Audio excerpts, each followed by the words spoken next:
Welcome back to another AP Year lesson, and today we're going to be covering English Civil Wars from 1642 to 1688. So first we'll be going over the Stuarts. So the first Stuart in line was King James VI of Scotland, who took the throne after Queen Elizabeth died in 1603, and since she had no children, King James VI from Scotland took over, and now he was renamed King James I of England. So his main goal was to uphold the divine right theory, which basically said that God granted him the power to rule the entirety of England. He had many conflicts with Parliament, specifically with the House of Commons and the House of Lords. And at the time, the monarchs still held more power than the Parliament, since monarchs had the ability to summon and dismiss Parliament at their own will. But again, they did have to confront Parliament with raising revenue. There's a group in England called the Puritans, who were basically Calvinist Protestants that emerged during the Stuart period, and their main goal was to purify all traces of Catholicism in the English church. King James I said no to the Puritan needs, and because he believed in the saying, no bishop, no king, which meant that there is no monarchy with a church's structure of hierarchy.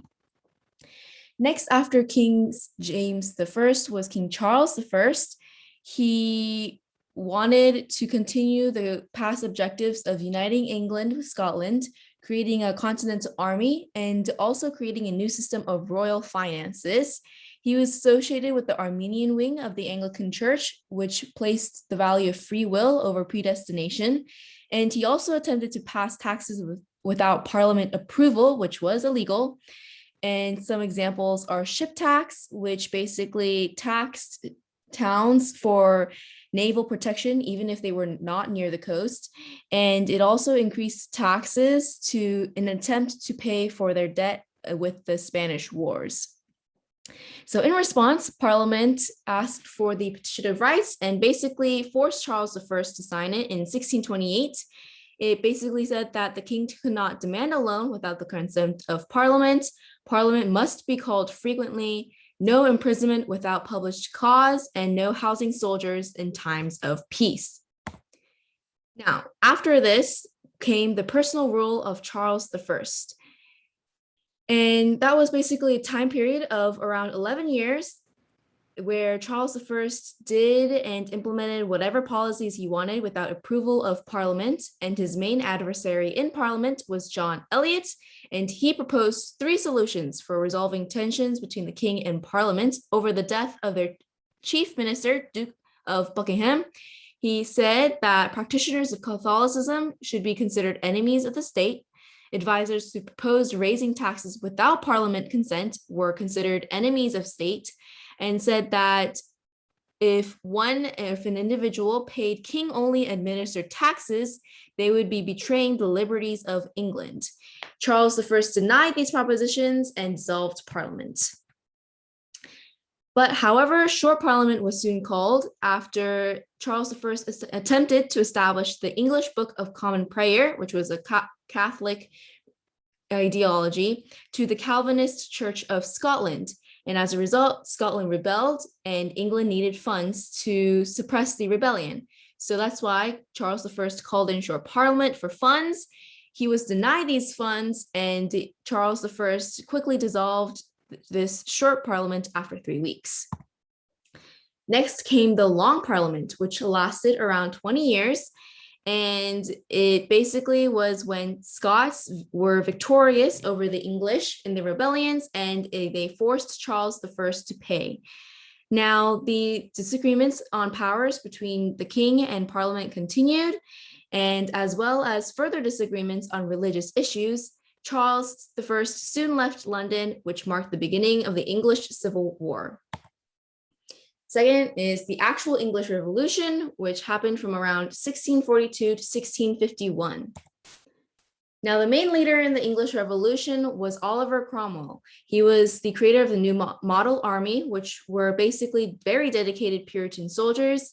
In 1648, he was victorious and made the monumental decision to execute Charles I.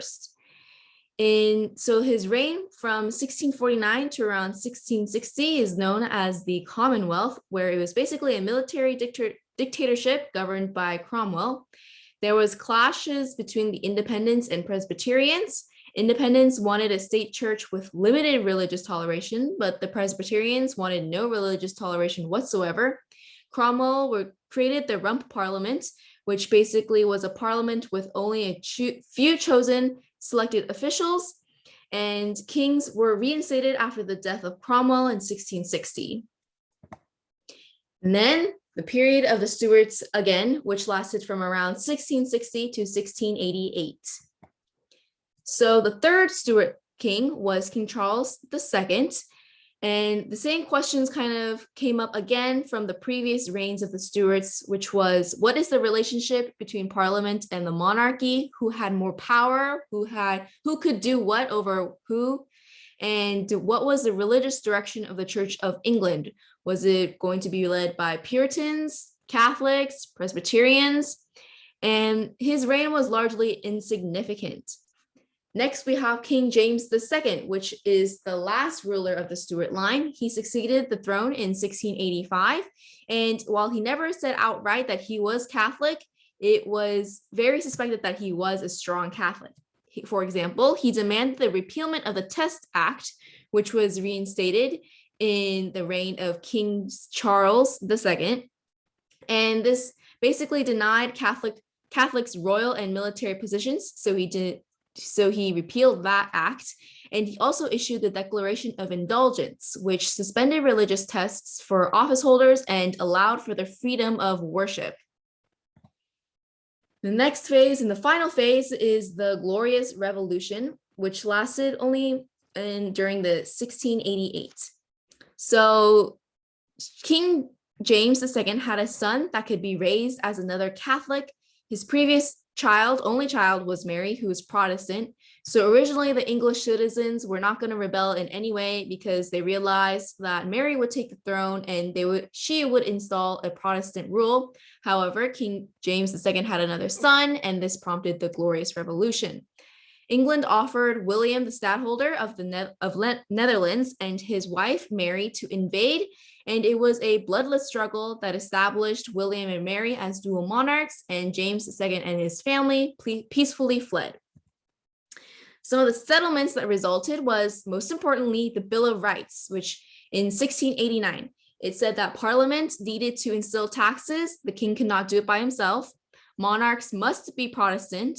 No armies could be raised without Parliament consent, and it limited the power of the king over Parliament.